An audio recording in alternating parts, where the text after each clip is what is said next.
Mga kapatid, si Kuya Mac galing ng Mabalakad ba, Pampanga? Bacolor. Bacolor, Pampanga. O, yung mga Flores dyan, mga kaibigan ko, sila Aching Mel.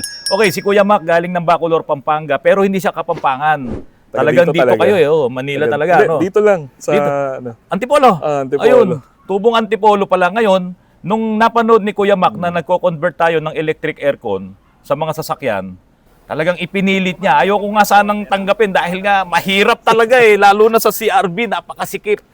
Sobrang hirap gawin, pero ito natapos na namin. Narito po, gumagana na po itong kauna-unahang Honda CRV na nilagyan po natin ng electric aircon. Kaya yan, mapapansin nyo, medyo maingay kasi gumagana na po ito. Ayan. At ito nga, makikita nyo sa lamig ay nagpapawis na tungos.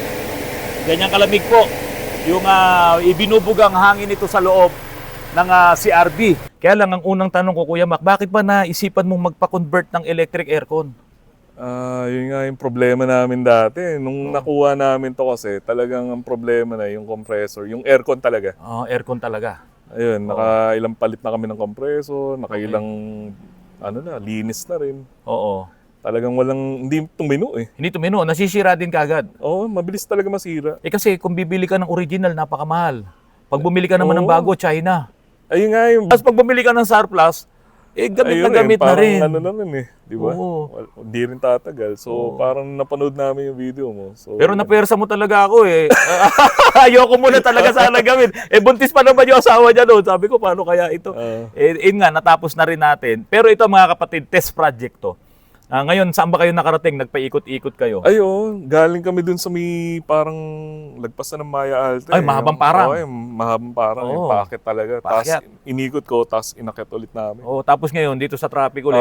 Umikot kami hanggang Shopwise. Oo. Traffic talaga. Talagang stop and go. Tapos wala, so far, walang warning lights. Oo. Kasi kaya kung pinapa-test drive, kasi hindi pa namin to na-test talaga ng malayo at sa sobrang traffic. Dahil dito lang naman sa Antipolo. Ngayon, uuwi siya ng Bacolor, Pampanga, baka mamaya magkaroon ng issue sa electrical. Kaya gusto ko, sige, i-drive mo lang na matagal. Pero ito, buong maghapon, pinapaandar namin. Okay. Kaya gusto ko lang din na matest mo ikaw mismo. Dahil nga, since test project naman natin to. Pero yun, Kuya Mac, siyempre, ang pyesa natin galing China din.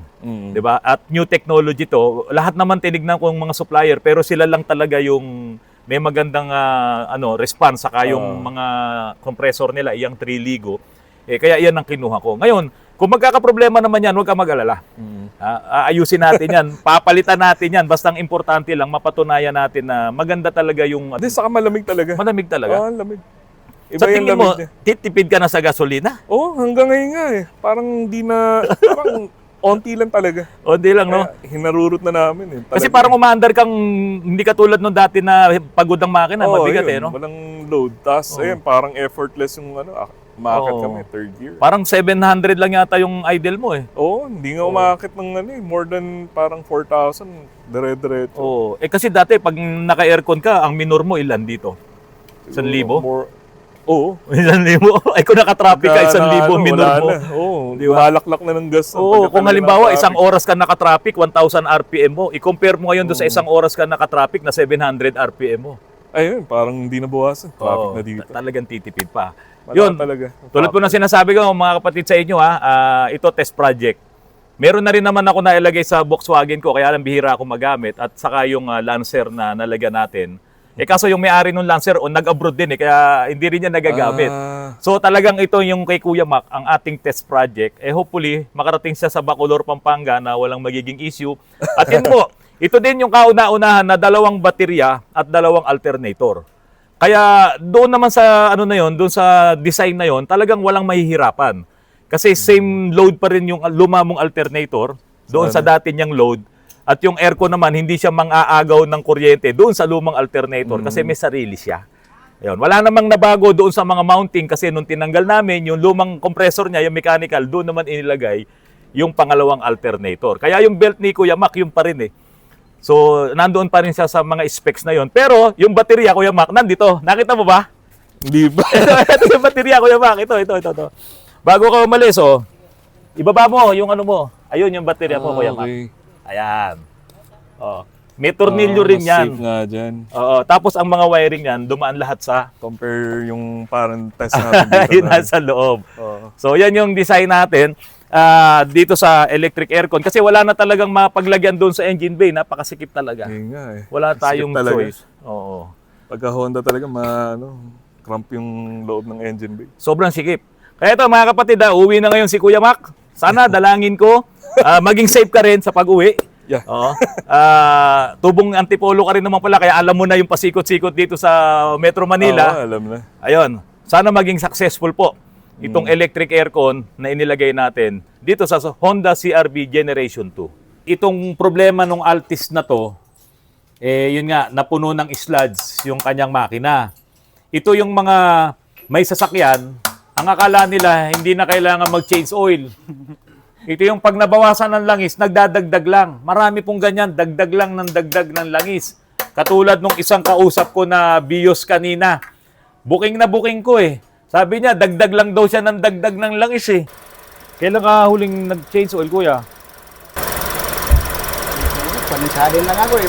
Pero Ha? Pakiulit nga yung sabi mo. panisalin. Salin-salin lang daw. Ano ba yan? Puro sludge ka, kuya.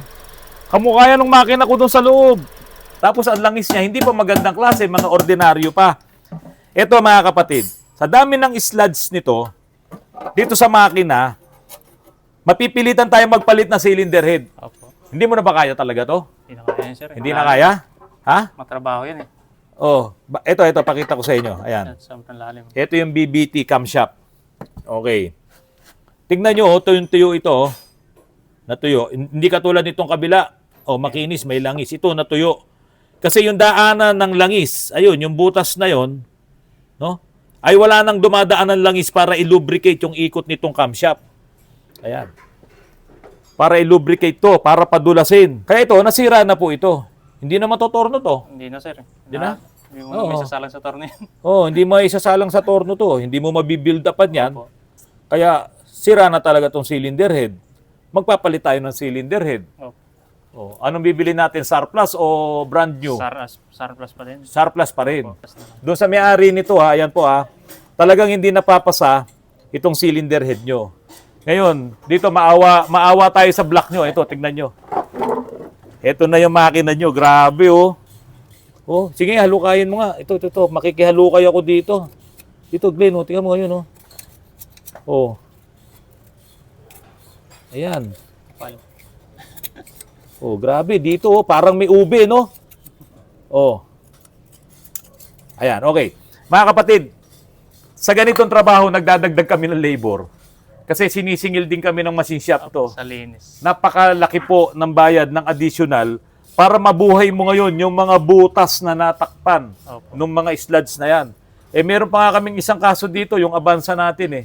Matindi rin ang sludge noon. Hanggang ngayon, ayaw umakyat ng langis doon sa pump.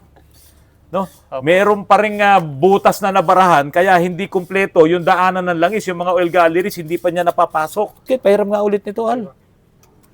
Ayan o, barado. Oh. Oh, grabe oh. Ano ba yung bakit meron? Ba't meron ganito dito? Oil sludge na po talaga yan. Oh. Yung nanoyo na. Oh. Ha? Nanoyo na. Parang buhangin yan. Oh, talagang kakatok. Oh, ayan oh, ayan. Ayan mga kapatid oh. Oh. Oh, ayan oh. Oh. Para ako naglilinis ng kuko ng higante rito ah. Ingrown. Ingrown. Baho nito siguro kung sa ito sa ano no, sa kuko no. Oh, ayan. Wala na po talaga.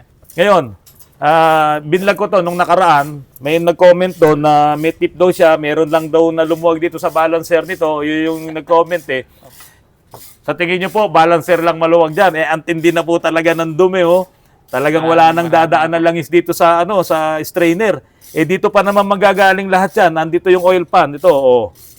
No, nandito yung langis, barado yan, walang aakyat na langis, 'di ba? Kaya talagang sisirain itong cylinder head lahat yan. Pati mga barbula nito, palagay ko may mga tama lahat. Meron yan, sir. No? Pwede mo ba ibaliktad ng ganon? Baliktad mo. O yan, tignan nyo naman oh. Ito, pero nga ulit ng kutsilyo mo. Oh. Tignan nyo, ito. Ngayon lang ako nakakita rin ng ganito. Oh. Na ano, Tignan nyo, oh. Yung mga umido, oh. Oh. Carbon. Carbon. Oh. Sa valve seal na rin po yan, kaya nagkaganyan. Di ba? Oo. So, yan yung sinasabi natin. Nung dinala sa amin yung kotse, ang akala nila, walang problema. Dahil nga wala pa yung ingay. Oh. Kaya, kung makakabili kayo ngayon ng sasakyan na maganda yung itsura, maganda yung labas, wasak pala yung makina, bulok pala yung makina, ang tip ko nga sa inyo, tignan nyo kagad yung oil cap eh. Opo. Yung salinan. Yung salinan langis, tignan nyo kagad yun. Pag meron kayo talaga nakuha ang sluds doon, back out na kayo, wag nyo nang bilhin. Kung ibebenta, halimbawa, ang benta, 200,000. Presyohan nyo lang ng 50,000. Pwede no? Pwede na yun. 50,000 pagka meron kayo nakitang oil sluds. No? Lalo Pero tingnan pag po hindi muna. binigay ng 50,000, back out na. No? Ayaw-ayaw din pag may time. Di ba? Kasi ganito talaga ang may experience nyo. Ganito napakalaking problema. Ay, Peter pala, total hawak mo yan. Ipadamay ko na rin sa inyo to. Kaya mo bang buksan to? Kaya naman. Itong BBT, o idamay mo na rin yan dahil sigurado nga punong-puno din ng ano yan, ng problema. Kasi pag ito naman ang nagkaroon ng issue, ito yung hindi maka-advance at makapag-retard ng timing nyo. Kahit na anong ganda ng knock sensor mo, pag ang may problema, pag dumumi ang BBT sa loob nito, hindi siya nag-work, mawawala yung variable valve timing mo na adjustment. So, mawawala yung pagka-BBT ng inyong makina. Kaya sa tindi ng dumi nito, dapat pati ito lilinisin natin. Pero talagang kitang-kita mo sobrang hirap nung nung makina niya.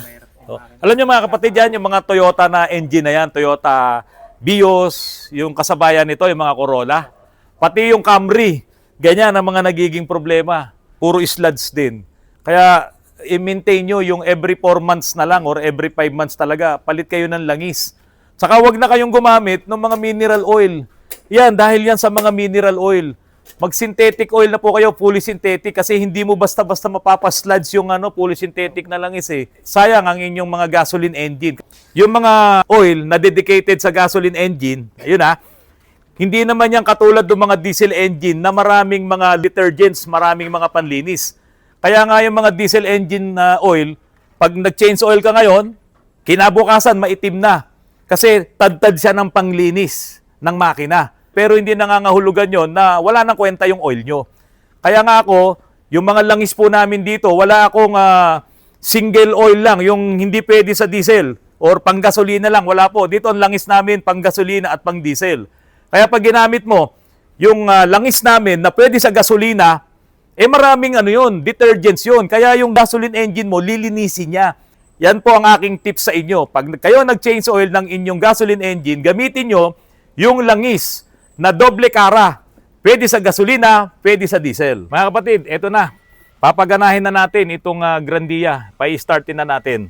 Tinanggal na rin namin yung mga hose dito sa intake, pati doon sa turbo, papunta doon sa intercooler. At nalinis na rin namin yung intercooler niya. Wala naman laman tubig. Ito, papaanda rin natin. Para sa may-ari po nito, ito mapanood nyo sana ngayon, hindi namin minadali yung trabaho dito sa inyong Grandia dahil nga napakadelikado nung may makita kaming tubig na humalo dun sa langis. Hanggang ngayon ay puzzled pa rin ako kung saan galing yung tubig na yon. Kung may mga naka-experience na nito sa inyo, paki-comment nyo lamang po dito po sa vlog na ito kung saan pwedeng nanggaling yung tubig na yon. After naming mag-change oil, after naming mag-drain ng lumang langis nito, nung nabaha, nagpalit kami ng langis, 7 litro ba? Na any oil, nang sumukat kami ng langis, may nakuha pa kaming tubig doon sa dipstick. Ngayon ba wala na? Tingnan ko nga. Ito na po, yung langis na nakukuha sa dipstick, ayan, sa makina, wala na pong halong tubig. Ayan, malinaw na malinaw. Ngayon, paanda rin na natin. Sana po ay okay na to at hindi na magka-problema pagdating ng panahon. Pero mga kapatid, ulitin ko po ulit. Ang starter nito ay nalubog. Ang alternator nito ay nalubog sa baha. So marami pa dito ang pwedeng pagsuspetsahan pagdating ng panahon na pwede ring magkaroon ng problema. Okay, Christian? Ayan. Naingay turbo niya, Turbo yan, yung sumisirit na yan. Okay. Revolution mo lang konti. Hindi pa nakakabit yung intercooler niyan. Dahan-dahan lang. Ayan. Sige. Ingay yung turbo. Okay. Okay na muna yan. Ayan, minor na lang muna. Ayan. Okay, mga kapatid, umandar na yung makina. Iko-kompletohin muna natin pagbabalik natin yung mga tinanggal namin dito, yung mga hose sa turbo, pati doon sa intake, yung sa galing sa intercooler, at saka natin papaandarin ng medyo matagal para naman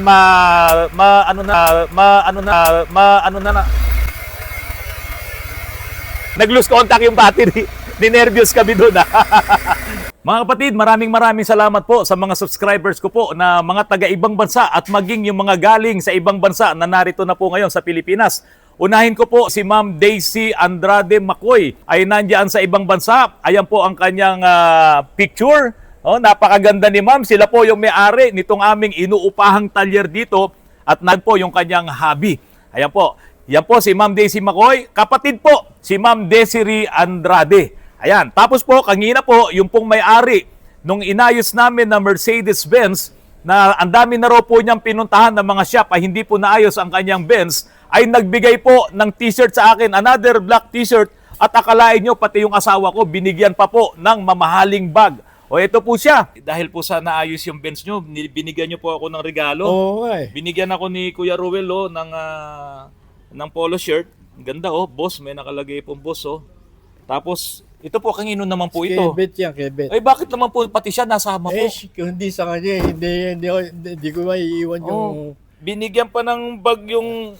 alam niyo po, ex-girlfriend ko lang po yan Ha? Ex-girlfriend ko lang Ganun po. ba? Opo. Ipakilala mo naman yung yung tunay. Yung tunay. Hindi siya na po kasi dating po siyang girlfriend. Ay, nagbigay pa ng bag.